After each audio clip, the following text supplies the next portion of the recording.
Hello বন্ধুরা, সবাই কেমন আছে? আর দেখো, যেহেতু সরস্বতী পুজো আর আমাদের এখানে বুধবার করে বসে জামা কাপড়ের হাট বসে। দেখো, সরস্বতী পুজো উপলক্ষে এই হাটে কি পরিমাণে ভিড় হয়েছে। যেহেতু সরস্বতী পুজোর লাস্ট সপ্তাহ হাট, তাই আজ প্রচুর ভিড় হয়েছে। আর এরপরে হাট বসলে তখন তো সরস্বতী পুজো পেরিয়ে যাবে, তাই জন্য এই বুধবারেই বিশাল ভিড় হয়েছে। তো এখানে সব কিছুই পাওয়া যায়। দেখো,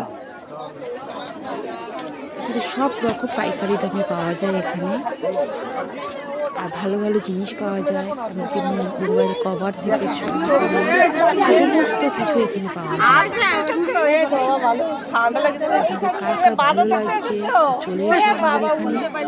এই হাটের থেকে তোমরা ভালো ভালো জিনিস নিয়ে যেতে পারবে, কম দামে নিয়ে যেতে পারবে। আর খুব বড় এই হাটটা, তোমরা দেখতেই পাচ্ছ কত লোক, অনেক দূর থেকে লোক আসে এই হাটে। তো আপনারা সবাই ভালো থাকবেন, সুস্থ থাকবেন। হ্যাপি সরস্বতী পুজো। অনেক ভালো লাগবে।